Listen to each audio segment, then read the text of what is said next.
우리 새해 인사로 한번 시작해 볼까요? 영어로는 뭘까요? 해피 뉴 이어, 해피 뉴 이어. 또 한국말로는 새해 복 많이 받으세요. 우리 특별히 이번 또 25년도는 구정설이 또 1월 말이어서 되게 금방 이제 또 구정설이 돌아오는 것 같아요. 다가오는 것 같아요.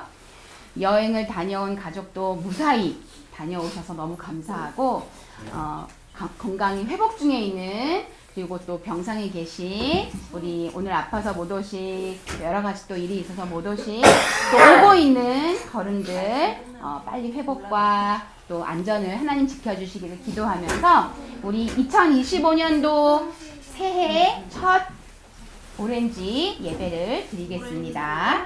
하담 예배를 말씀을 드릴게요. 전사님이 요 친구로 한번 화면을 바꿔봤는데 어때요? 자, 우리 함께 하트를 손에 만들고 외쳐볼까? 남자 같아? 예쁜 핀 꽂았는데 시작! 사랑하고 축복합니다. 사랑하고 축복합니다. 우리나라에 많은 또 어려운 일들이 있어서 마음도 무겁고 힘든 한 주였지만 그래도 감사하게 우리 하늘 가족들이 이렇게 대면할 수 있게 해주신 하나님 감사드립니다. 그리고 우리 지난주 우리가 가장 소중한 예수님을 찾아야 해, 먼저 찾아야 해라는 우리 지난주 말씀으로 이번 한 주 힘들고 또 여행 중에 또 방학도 했지. 아직 방학 안 한 사람? 저요. 아직 여기가 제일 늦는군. 아직 방학 다음 주에 한다고 들었어요. 맞아. 1월 6일이죠. 그래요.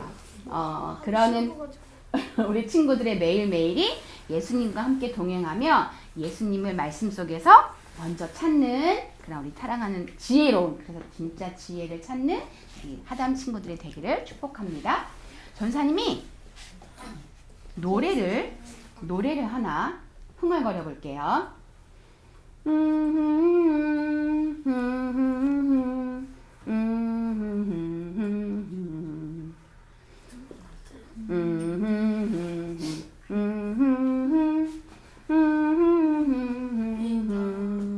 무슨 노래일까?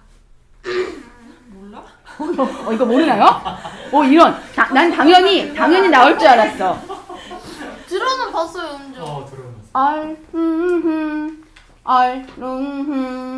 얼룩말? 힌트를 잘 해주셨어요. 그런가요? 아까 소 보이기. 송아지. 맞아. 송아지. 나는 처음 첫 소절 나오면 얼룩송아지 나올 거라고 막 생각했는데 요즘 또 이 세대가 그래서 맞아요. 다음 화면 해주시면 송아지 얼룩송아지 엄마 소도 얼룩소 엄마 닮았네. 이건 박목월 시인께서 쓴 노래라고 하더라고요. 작사하신 보니까. 자, 얘들아, 짐승도 엄마 소를 누가 닮아? 아기소.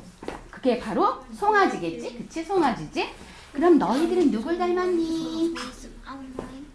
수아는 예쁜 엄마를 닮았어요. 효진이도? 오, 우리 효진이의 답은요, 하나님이에요. 맞아요. 네, 맞아요. 우리 예진은 누구 닮았어요? 아빠 닮았어요. 우리 예진이 아빠 닮았어요. 멋진 아빠 닮았어요. 우리 갑자기? 이렇게 우리는 부모님을 닮아요. 그쵸? 부모님의 멋지고 예쁜 모습을 담는데 지금 효진이가 말했듯이 하나님의 자녀인 우리는 아빠 엄마의 딸, 아빠 엄마의 아들이지만 우린 하나님의 자녀야. 그럼 우리는 누굴 닮아야 해? 하나님을 닮아야 해. 짐승도 내가 우리 엄마 소를 닮았구나 라고 알고 있는 것처럼, 그래서 이런 노래가 나오는 것처럼 우리 하나님의 자녀인 우리는 하나님을 닮아야 하는데 전사님이 닮아요 라는 수화를 가르쳐 줄게. 닮아요. 닮아요는 자, 왼손에 있는 이 손바닥에서 뭔가를 닮아요. 이거는 닮다가 아니야. 닮아가다. 닮아가요. 그리고 이거는 하윤 멘토님이 알려준 수화인데 전사님이 또 다른 수화, 그러니까 수화가 지금 여러 가지 방법들이 있는데 전사님이 이야기하고 표현하고 싶은 수화는 수화, 수어. 자, 오른손을 모아서 눈에다 담는 거야. 닮다, 닮다.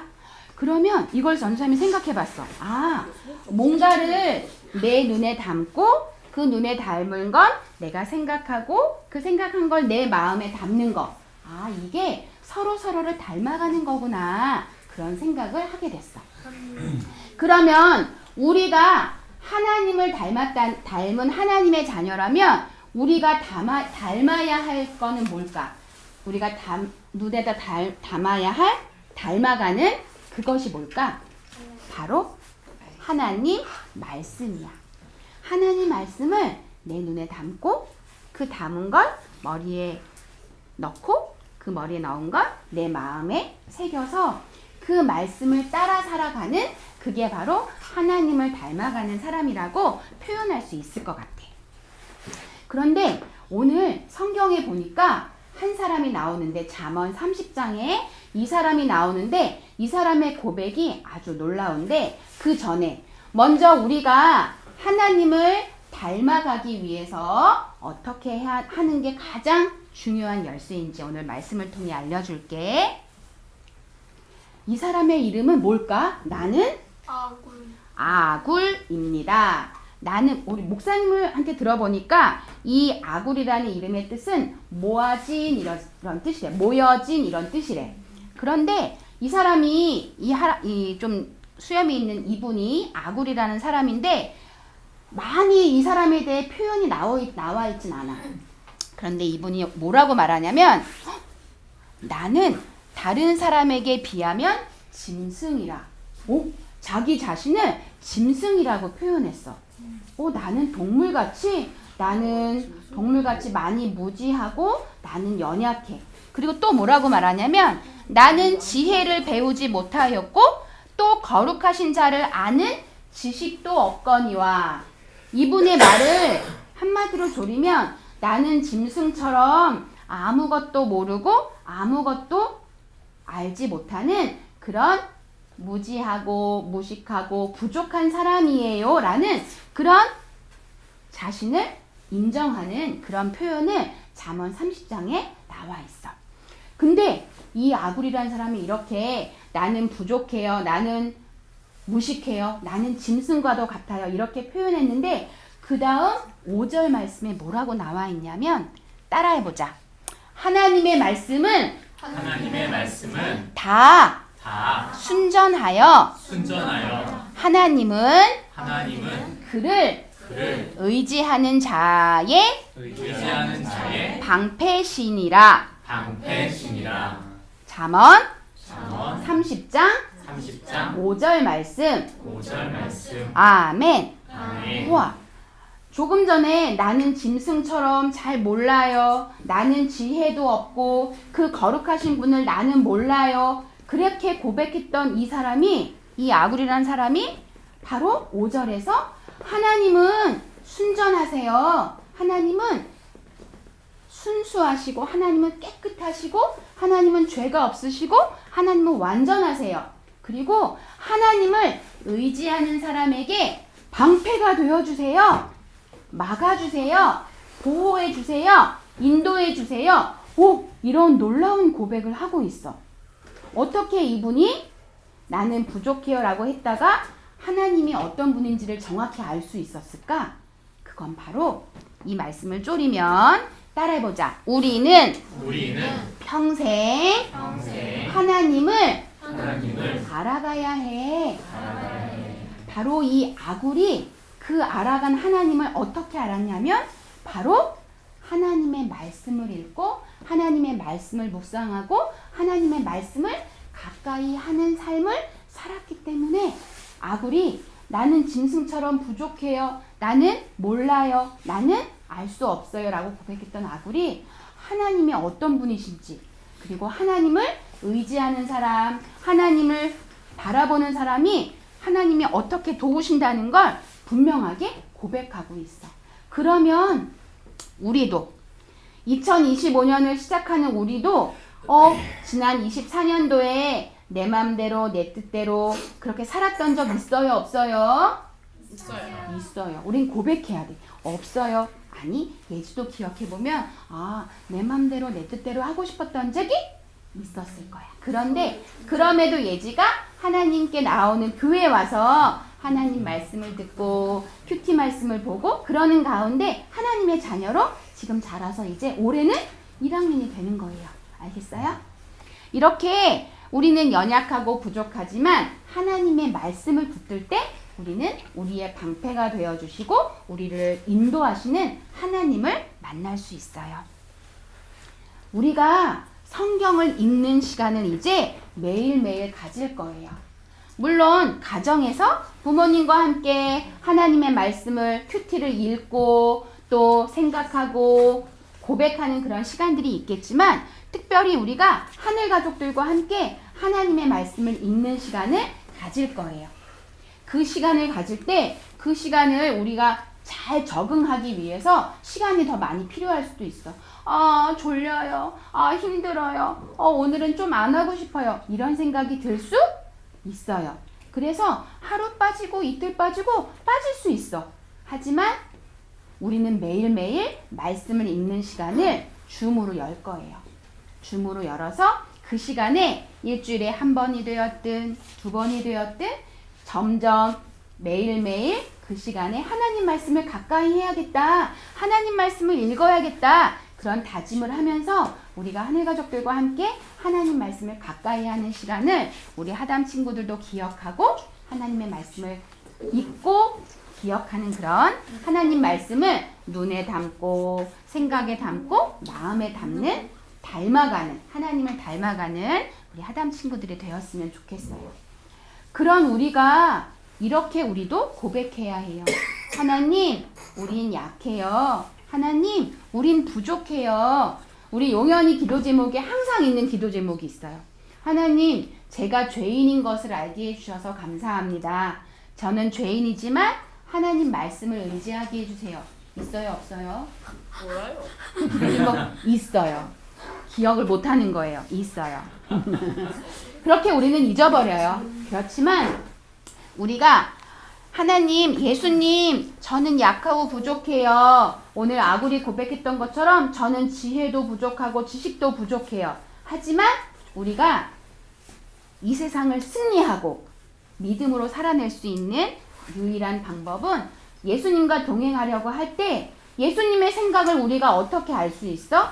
바로 이 성경 속에 하나님의 마음, 하나님의 생각이 이 성경 속에 다 있어요. 성경을 읽어 내려갈 때 어렵기도 하지만 우리가 꾸준히 말씀을 즐겨하고 읽을 때 우리가 하나님의 자녀로 하나님을 닮아갈 수 있어요. 전도사님에게는 세 자녀가 있어요. 하윤이, 도윤이, 사윤이. 지금은요 많이 컸어요. 이제 대학생이 되고 고2가 되고 중2가 되는 전도사님의 세 자녀. 전도사님이 눈에 넣어도 아프지 않을 만큼 전사님이 하윤이 누나한테 전사님이 이렇게 얘기했어. 하윤이 언니가 전사님한테 엄마는 나를 얼마큼 사랑해? 엄마 목숨보다 더 사랑하지? 라고 말했었어. 한번 그런 적이 있어. 그랬더니 그러면 안 되지. 하나님 더 사랑해야지. 그렇게 말하더라고. 맞아. 그런데 전사님이 사랑하는 세 자녀에게 올해도 그리고 앞으로 평생 바뀌지 않은 한 가지 기도 제목이 있어요. 어떤 순간에도 이 기도 제목을 하나님께 올려드릴 거예요. 그건 뭐냐면 따라해보자. 하나님, 제 자녀들이 저보다 하나님을 닮아가게 해주세요. 저보다 하나님을 더 사랑하게 해주세요. 우리 친구들의 부모님도 분명 우리 친구들을 위해 그렇게 기도하실 거예요. 우리 친구들이 하나님의 자녀, 하나님의 딸, 예지, 예준이, 용현이, 하율이, 효진이, 수아, 그리고 우리 화면 속에 있는 예준이와 예성이, 서윤이, 우리 귀한 하담 다음 세대들이 아빠 엄마보다 하나님을 더 닮아가기를. 아빠 엄마보다 하나님을 더 사랑하기를. 그러려면 하나님 말씀을 붙드는 것밖에 없어. 하나님 말씀을 가까이 하는 것밖에 없어. 우리 그 마음으로 우리 친구들을 위해 전사님도 올 한해 그렇게 기도할 거예요. 우리 오늘 쪼린 말씀을 다시 한번 크게 외쳐보자. 우리는 평생 하나님을 알아가야 해. 아멘. 우리 기도하며 예배를 말씀을 마칠게요. 하나님 아버지, 우리의 아버지가 되어 주셔서 감사합니다. 예수님을 통해 하나님의 자녀 되게 하셨으니 우리가 하나님을 닮아가도록 도와주세요. 시작. 하나님 말씀을 묵상하고 읽고 하나님을 사랑하도록 우리를 붙들어 주세요. 새해가 되었어요. 25년 한 해 동안 더 하나님을 닮아가도록 우리와 함께 해주세요. 예수님의 이름으로 기도합니다. 아멘. 더 하나님 닮아가고 더 하나님 말씀 가까이 하는 25년 새해가 되기를. 아자아자 화이팅! 자, 우리 주민공동시설로 가겠습니다. 나의 왕 예수님은 나의 왕 살아계신 하나님 은혜 마음에 오셔요 어서서 오세요. 예수님 살아계신 예수님 오세요. 여기 여기 내 마음에 함께 계세요. 나의 왕.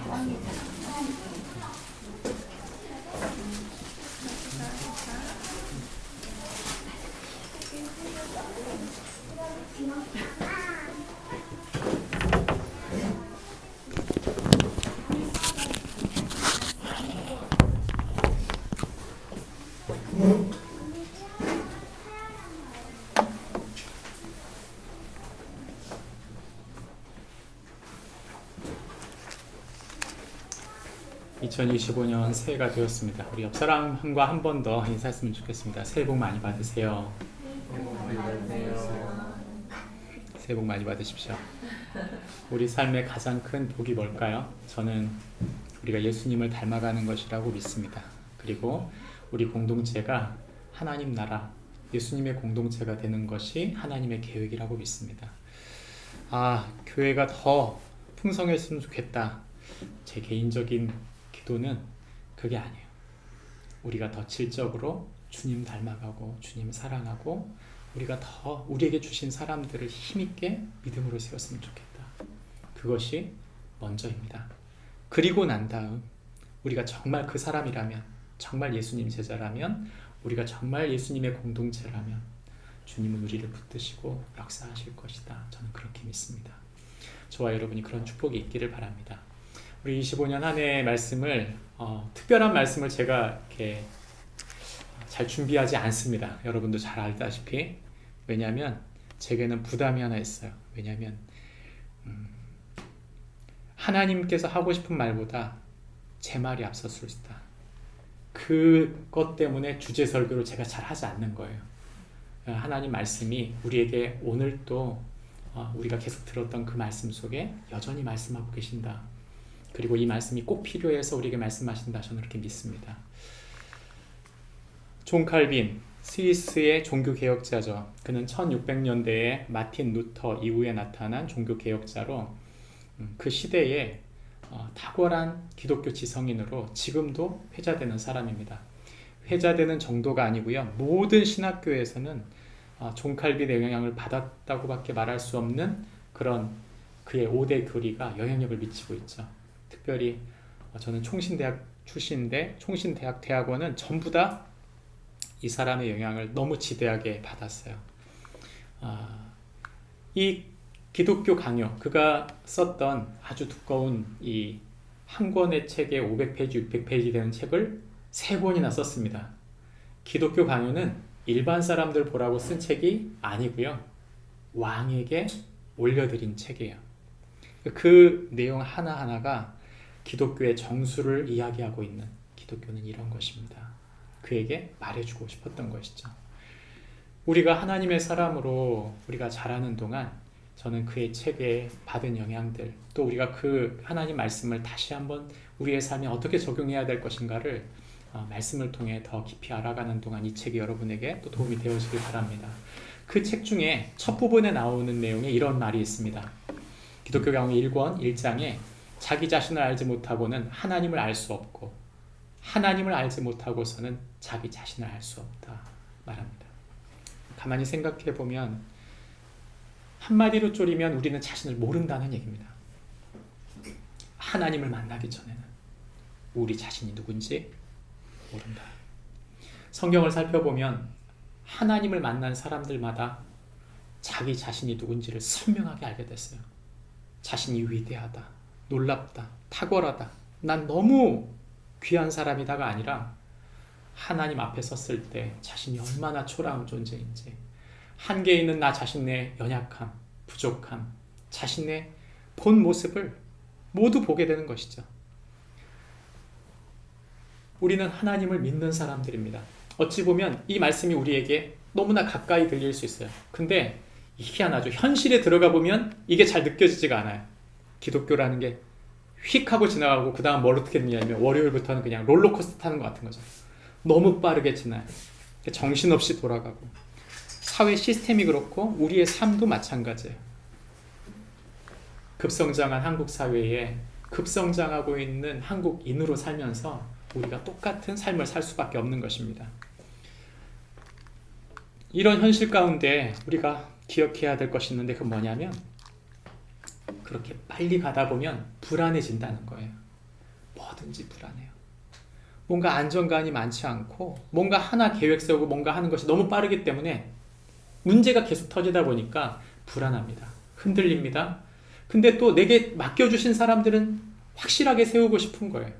우리 아이들은 잘 세우고 싶고 내게 맡겨주신 사람들이 잘 섰으면 좋겠는데 그게 잘 안 되는 거죠. 어떻게 보면 목사님 나 혼자 잘한다고 됩니까? 여러분 그렇게 물어볼 수도 있어요. 근데 여러분 저는 여러분에게 말씀드리고 싶어요. 나까지도 못하면 아무도 못하는 것입니다. 내가 하지 않으면서 아이들한테 시킬 수 없고요. 내가 마음 먹지 않아 놓고 아이들한테 마음 먹으라고 말할 수 없는 거죠. 우리의 삶에 우리가 먼저 그렇게 확실하게 서고 싶은데 뭘 잃어버린 거죠? 왜 이렇게 흔들리고 불안할까요? 오늘 우리는 그에 대한 해답을 찾기를 원합니다. 말씀은 우리에게 그 해답을 주고 있는데 잠언서 30장 2절부터 6절 말씀을 서로 나누어서 읽겠습니다. 나는 다른 사람에게 비하면 짐승이라 내게는 사람의 총명이 있지 아니하니라. 나는 지혜를 배우지 못하였고 그런 것 하는 나를 안식일이 없거니와 하늘에 올라갔다가 내려온 자가 누구인지 바람을 그 장중에 모은 자가 누구인지 물을 옷에 싼 자가 누구인지 땅의 모든 끝을 정한 자가 누구인지 그의 이름이 무엇인지 그의 아들의 이름이 무엇인지 너는 아느냐. 하나님의 말씀은 다 순전하며 하나님은 그를 의지하는 자의 방패시니 함께 읽습니다. 너는 그의 말씀을 더하지 말라. 그가 너를 책망하겠고 너는 거짓말하는 자가 될까 두려우니라. 아멘. 우리가 읽은 성경 말씀을 한마디로 조리면 이런 말입니다. 같이 읽어볼까요? 시작. 성도는 자기의 무죄함을 고백하고 하나님의 말씀을 온전히 의지하는 자이다. 오늘 아굴은 전체 이야기 30절이 넘는 긴 이야기지만 그는 맨 앞에 핵심적인 이야기를 합니다. 그게 뭐냐면 우리 무죄함을 고백해야 한다.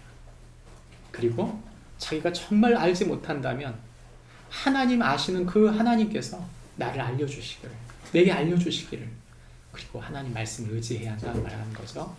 아굴의 이야기는 인생 전반의 이야기입니다. 그는 30장 한 장밖에 쓰지 않았지만 우리에게 선명한 메시지를 주는 것이죠. 그는 여러 가지 이야기들을 썼지만 그 이야기 속에서 특별히 숫자를 통해서 이야기합니다. 그래서 이상한 것 서너 가지, 도저히 하나님 앞에 죄된 서너 가지, 이런 식으로 이야기하면서 나의 기도의 두 가지, 이런 식으로 이렇게 묶어서 시편을, 이 잠언서를 썼어요. 근데 이 잠언서를 쭉 읽어보시면 잠언서 전체가 우리에게 주고 있는 인생의 굴곡에 오는 여러 가지 흐름이라는 걸 볼 수 있는 거죠. 잠언서는 우리에게 그런 의미에서 아굴의 모델을 우리에게 주고 있다, 이렇게 말할 수 있습니다. 아굴, 그는 아마 한 사람의 인물이었을 가능성이 큽니다. 그런데 그의 이름의 뜻을 보면 또 한편으로 좀 의심이 되는 부분이 있어요. 왜냐하면 그 뜻이 모여진다, 모여진 이런 뜻이 있기 때문에 책을 모은 것인지 한 사람의 인물인지 아니면 솔로몬의 다른 이름인지 우린 모릅니다. 그러니까 분명한 건 30장 시작은 이렇게 시작해요. 아굴의 잠언이라고 말합니다. 중요한 건 이 30장은 항상 떠나지 않고 유대인들에게 몇천 년 동안 회자됐던 내용이에요. 유대인들은 이 아굴의 이야기를 마음에 새기고 있는 거죠. 그의 이야기를 제가 세 문장으로 쪼려봤습니다. 첫 번째는 말씀과 기도로 하늘의 지혜와 힘을 얻으라는 거예요. 우리가 지금 2절부터 6절까지 보았지만 말씀에 대한 거 나왔잖아요. 7절부터 시작할 때 뭐라고 말하냐면 자기가 하나님께 기도하는 두 가지가 있다 이렇게 나옵니다. 하나는 거짓말하지 않는 것이고 하나는 하나님 앞에 너무 많아서 하나님을 모른다거나 너무 가난해서 하나님을 원망하거나 하지 않길 바란다고 하는 자기 일상의 필요를 채워달라고 하는 기도죠. 거짓말하지 않고 필요를 채워달라고 하는 이 기도가 그의 기도입니다. 그래서 말씀과 기도가 그의 첫 부분에 들어가면서 하나님의 말씀이 그에게 유입되고 그것이 힘이 되었다는 거죠. 또한 그는 전체를 살펴보시면 문장 구조가 크게 두 가지를 얘기하고 있어요. 전체 30절까지의 말씀이 두 번째는 마음이 교만할 때 모두를 파괴한다. 세 번째는 자기 욕망이 가득할 때 죽음의 지옥을 만들게 된다는 것을 말하고 있는 거죠. 그 아굴의 첫 번째 이야기가 가장 우리에게 중요한 레슨이에요. 이게 잡히면 두 번째, 세 번째가 자연스럽게 잡히게 돼 있는 겁니다. 첫 번째 우리가 기초를 쌓지 못하면 교만과 욕망을 이길 수 없다는 뜻이 되는 거죠. 아굴은 이 이야기를 시작하면서 자신을 짐승에 표현합니다. 여러분은 어떠세요? 자신이 내가 인간이 맞나 이런 생각이 들 때가 없나요? 우리가 살다 보면 자기 스스로에게 좌절하는 게 제일 무섭습니다. 사실 나 자신에게 실망하고 내가 이것밖에 되지 않는다고 생각할 때 너무 자괴감이 들 때 고통이 심해요. 이 아굴은 자기가 가장 이런 고통을 느낀 것은 무엇인가 하면 자기가 아는 게 없다는 거예요. 너무 부족한 거. 그것 때문에 끊임없이 고민했다는 것이죠. 특별히 그가 그런 자신을 찾아가는 동안 자신을 찾게 된 것은 바로 뭐냐면 바로 하나님의 말씀 속에 하나님 그분을 알게 되었다고 말합니다. 하나님을 알게 된 사람, 하나님을 알게 된 사람은 하나님의 말씀을 이용하지 않습니다. 그 말씀의 기준에 자신의 삶을 맞춰가는 것이죠.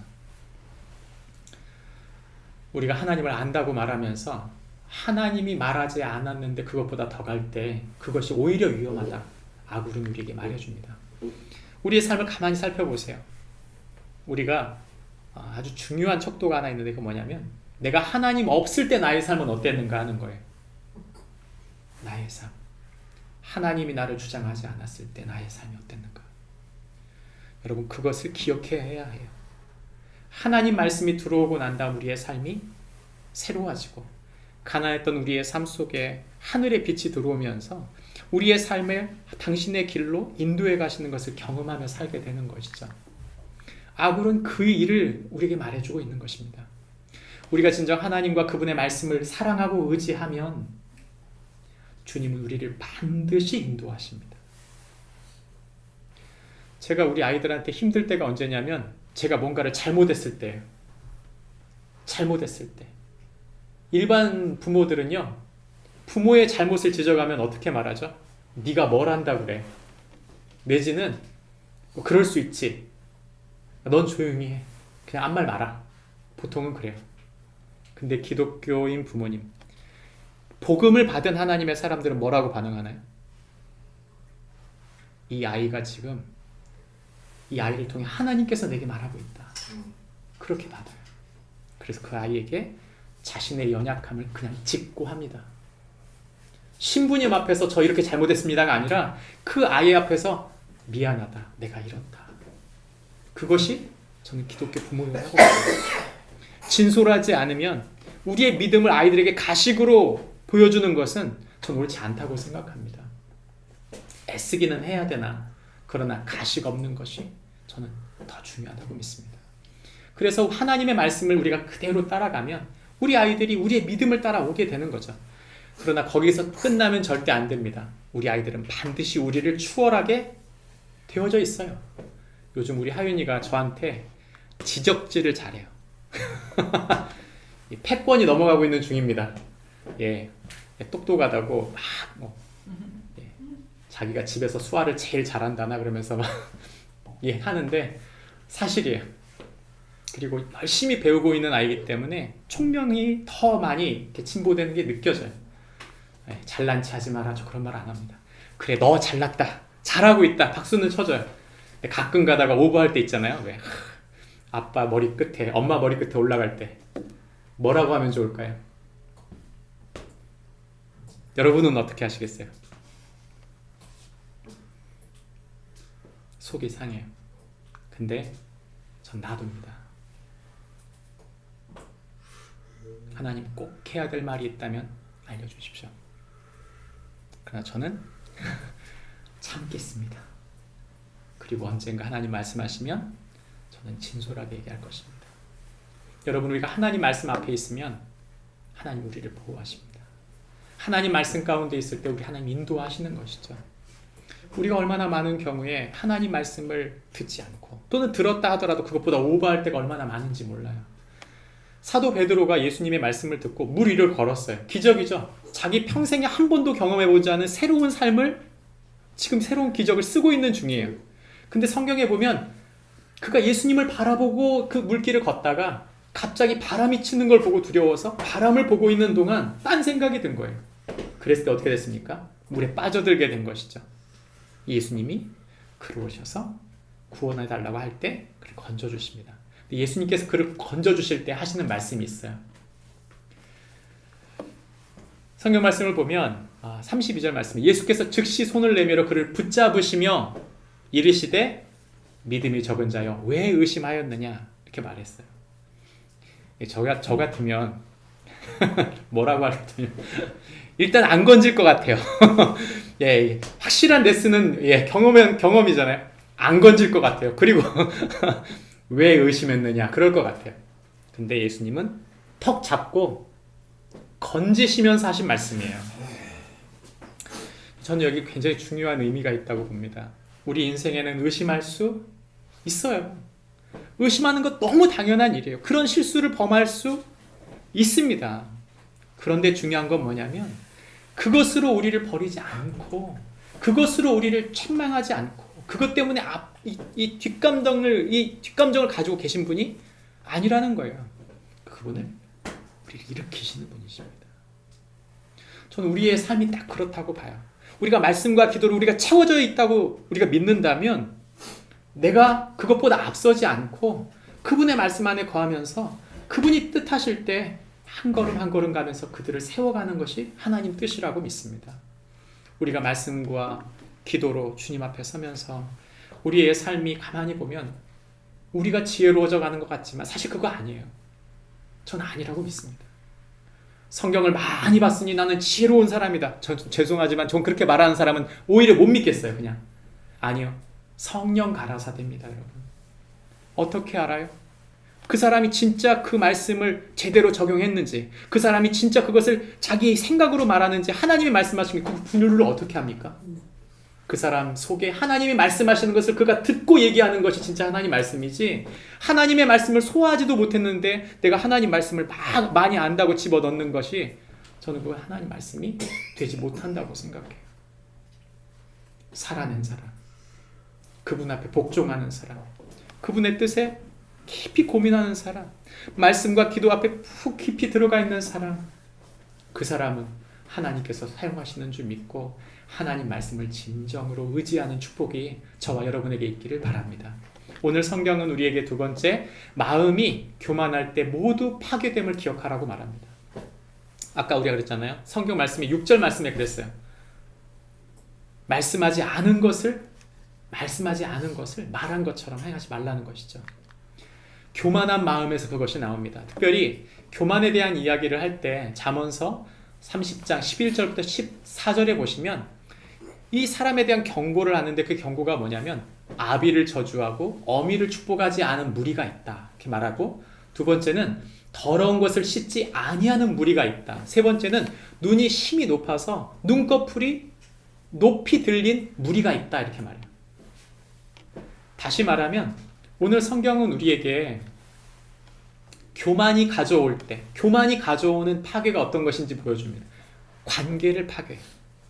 마음이 높아지고 내가 하나님 말씀을 들었다고 말하지만 말씀을 들은 사람인데도 왜 깨지고 갈라질까요? 교만 때문이에요. 말씀이 소화되지 않은 상황에서 그렇게 벌어지는 거죠. 또 하나, 위선을 행하면서 마음이 높아지면 죄를 돌이키고 싶지 않은 거예요. 제가 아까 말씀이 소화되지 않았다고 말했잖아요. 말씀이 진짜 소화되면 나 자신이 내려놓아지게 되는데, 그러지 못하는 이유가 뭐냐면 말씀 앞에 내가 완전히 녹아지지 않은 채 있게 되면 죄를 돌이키고 싶은 마음이 없는 거죠. 우리 속은 끊임없이 말씀과 우리의 마음의 교만함이 싸우고 있는 거예요. 그게 어떻게 하면 이길 수 있을까요? 아까 말한 대로요. 말씀이 나를 계속 붙들고 우리를 인도하면 이겨나갑니다. 근데 내가 만약 가만히 놔두면 나의 교만한 마음이 끊임없이 나를 흔들어대는 것이죠. 그리고 모든 질서를 파괴시켜요. 14절에 보면 암리는 장건 같고 어금니는 군도 같아서 가난한 자를 땅에서 삼키며 궁핍한 자를 사람 중에서 삼키는 무리가 있다 이렇게 말합니다. 자기 밑에 있는 사람을 절대 가만 놔두지 않아요. 아주 폭군이. 왜요? 그 마음이 교만하기 때문이죠. 내로남불이라고 하죠. 자기는 괜찮은데 다른 사람은 그걸 못 보는 거예요. 하나님의 말씀이 녹아지지 않으면 어떤 일이 벌어지는지를 보여주는 것이죠. 우리가 아이들을 키우다 보면 아이들의 성향도 마찬가지입니다. 우리의 성향도 마찬가지죠. 우리가 교만한 마음을 갖고 있으면서 사람 의존하면 불만족해요. 아까 우리가 아비를 저주하고 어머니를 축복하지 않는다는 말이 다른 말이 아니라, 의존할 때는 막 의존하다가 불만이 있을 때는 갑자기 차가워지는 거죠. 왜요? 그가 마음속에 하나님 없는 교만을 갖고 있기 때문입니다. 그런 사람들은 위선을 범합니다. 결국 하나님 앞에 나를 찾지 못하고 말씀으로 생활하지 못하면 겉을 포장하게 돼 있어요. 계속 포장하는 거죠.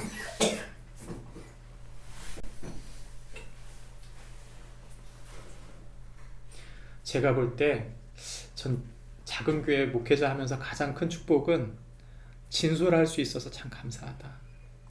진솔할 수 있어서 감사하다. 만약 제가 어디 몇천 명 되는 교회에 위임해서 가면 제 부족함을 얘기하는 게 굉장히 부담스러울 거예요. 그 유명한 교회 목사님 이렇게 설교를 잘하신 분들 얘기를 들어보면 설교의 조건 중에 하나가 뭔지 아세요? 본인 얘기를 하지 않는다예요. 본인 얘기를 하지 않으면 본인이 안 드러납니까? 다 드러나요. 나중에 우리가 얼마나 상처받는 일이 많아요. 위선을 하지 않는 것, 그것은 우리가 하나님 앞에 온전히 깨어 있을 때 돼야 가능한 일입니다. 뿐만 아니라 가난한 사람을 억압하고 착취한다고 말했죠. 예수님께서 그 나사로를 살리실 때, 나사로를 다시 살리실 때 예수님의 기도하는 바가 있어요. 희한한 게 뭐냐면 예수님의 기도 내용이 뭔가 하면, 하나님이 기적을 통해 많은 사람들이 나의 그리스도됨을 믿게 하여 주옵소서,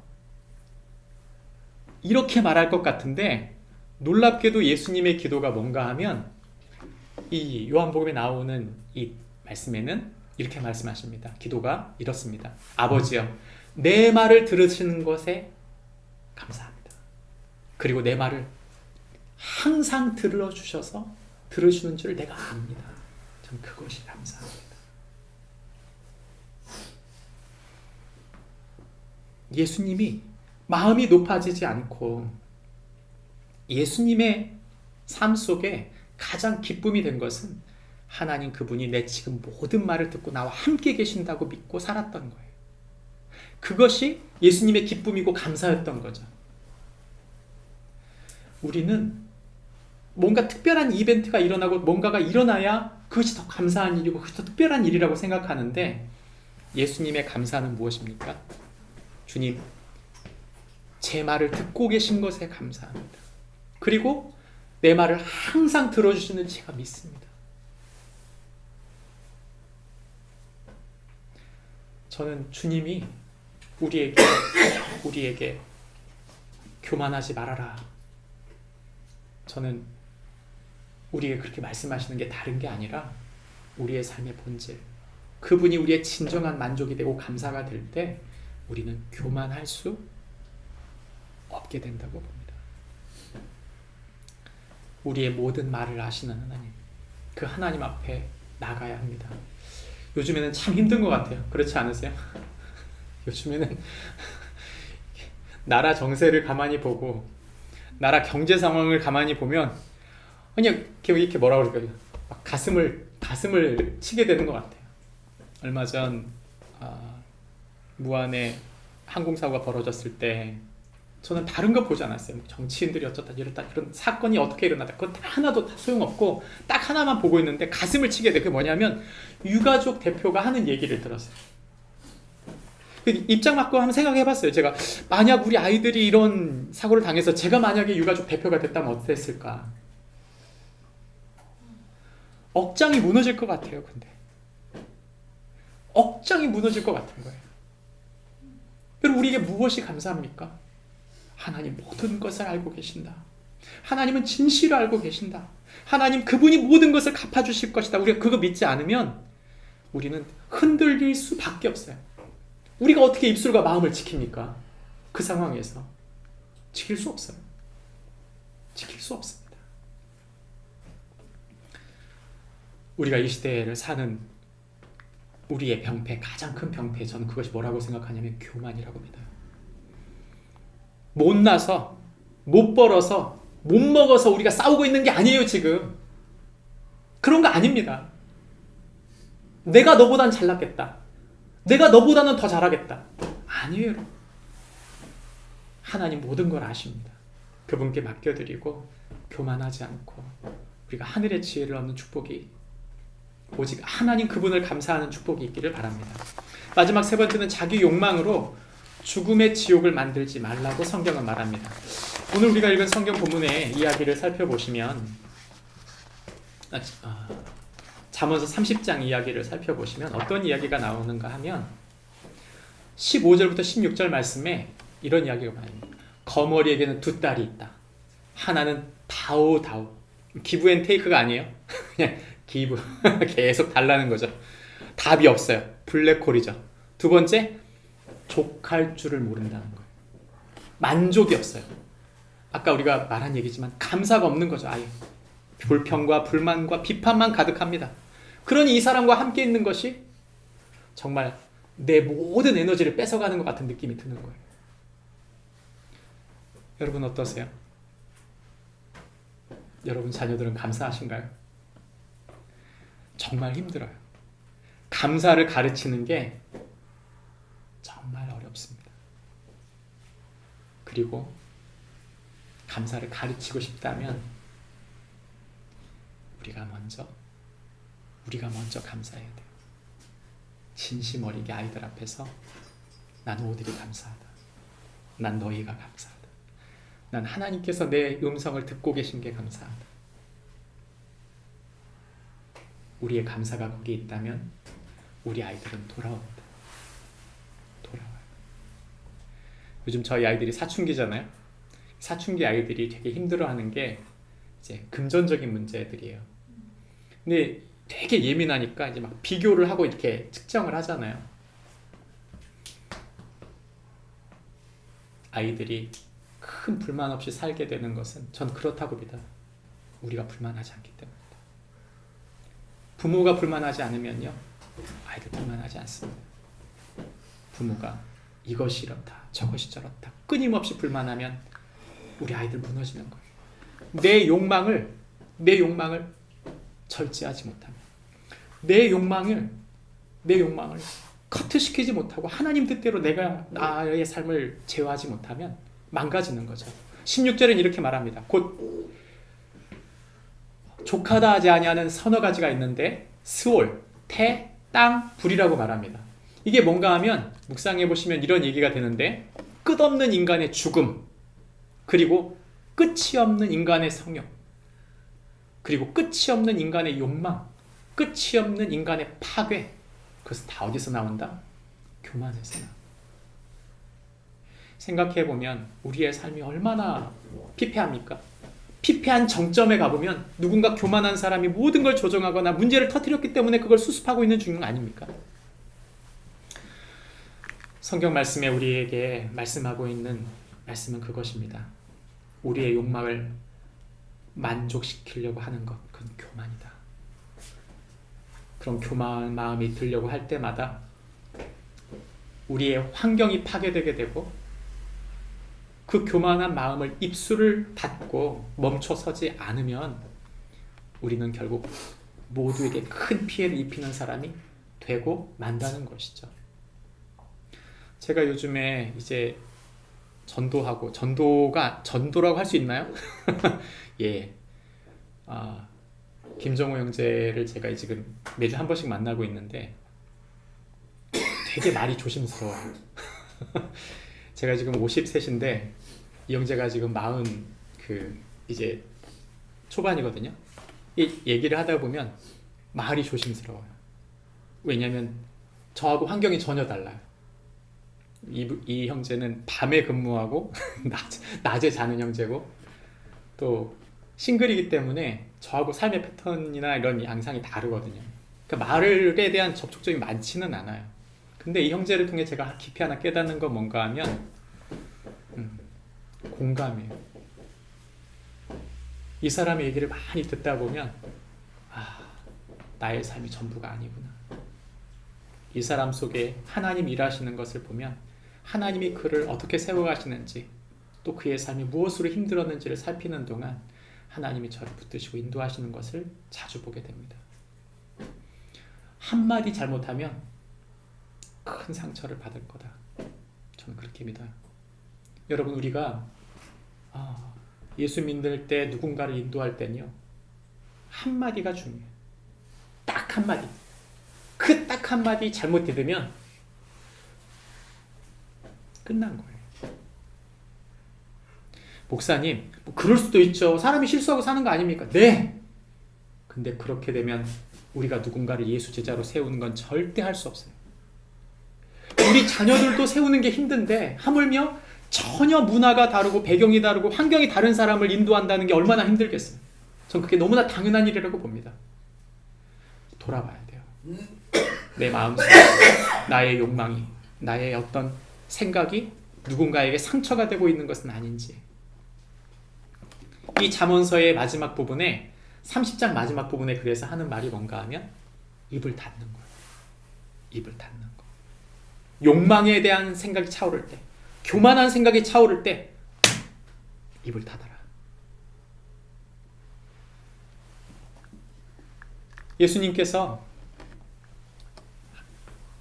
가늠한 여인을 치러 온 바리새인들, 이 사두개인들, 이 율법사들이 덫을 놔서 유대인들이 이 여인을 죽이게 했을 때 예수님께서 이 이야기를 하는 동안 그들에게 하신 얘기죠. 죄 없는 자가 먼저 돌로 치라. 왜 그들이 돌로 칠 수 없었을까요? 예. 죄가 있기 때문이에요. 죄가 있기 때문입니다. 내 안에 깊은 죄가 숨어 있다는 걸 본인들도 아는 거예요. 이 죄가 누군가를 정죄하고 있지만 나 또한 죄인이라는 걸 본인이 아는 거죠. 우리는요, 욕망이 있어요. 우리 안에 내가 이루고 싶은 욕망이 있어요. 이 여인이 욕망 때문에 지금 이곳에 오지 않았습니까? 그러면 거꾸로 질문해 봅시다. 다른 사람들에게 욕망이 있습니까? 없습니까? 똑같이 있는 거예요. 그 욕망이 죄가 되어 그들이 죄인이라고 느낀 것입니다. 만약 그들이 그 욕망을 없었다면, 그 욕망에 대해서 완전 자유한 사람이라면 돌로 쳤겠죠. 여러분, 우리도 누구도 욕망으로부터 자유하지 않아요.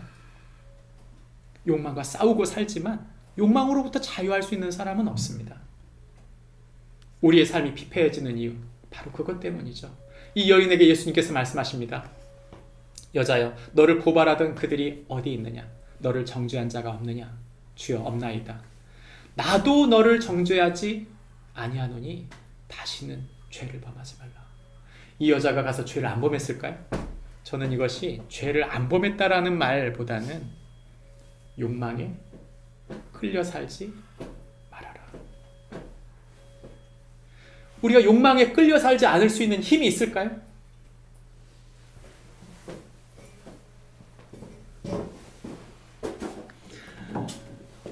우리 안에는 없어요. 우리 안에는 그런 힘이 없지만 우리가 처음 말씀이 기초라고 했죠. 하나님의 말씀이 우리 안에 들어올 때 욕망을 이길 수 있는 힘이 우리 안에 들어옵니다. 하나님이 주신 하늘의 소망, 하나님이 주신 하늘의 계획을 우리가 날마다 그 말씀을 진리로 붙잡고 살아갈 때 우린 자연스럽게 그것을 뛰어넘을 수 있게 돼요. 나의 계획과 나의 생각과 나의 그 무엇인가를 바라보고 살면 끊임없이 욕망하게 됩니다.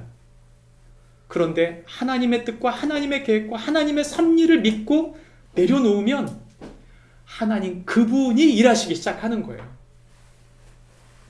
그래서 이기는 것이지 나의 계획과 나의 뜻대로 이길 수 있는 영역이 아니란 말이죠. 그래서 요한복음 8장 10절부터 12절 말씀, 바로 이 사건이 끝나자마자 예수님이 하시는 말씀이 뭔가 하면 나는 세상의 빛이니 나를 따르는 자는 어둠에 다니지 아니하고 생명의 빛을 얻는다고 말씀하고 계신 것입니다.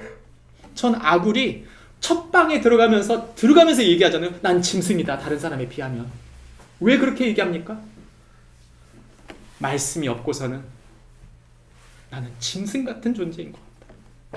그의 진솔한 고백을 기억해 보십시오. 저와 여러분이 하나님을 사랑하고 맡겨주신 사람들을 사랑하는 사람들로 살게 되었습니다. 이건 기적입니다. 전 기적이라고 합니다. 이것은 우리의 힘과 우리의 지혜로 된 것이 아니에요.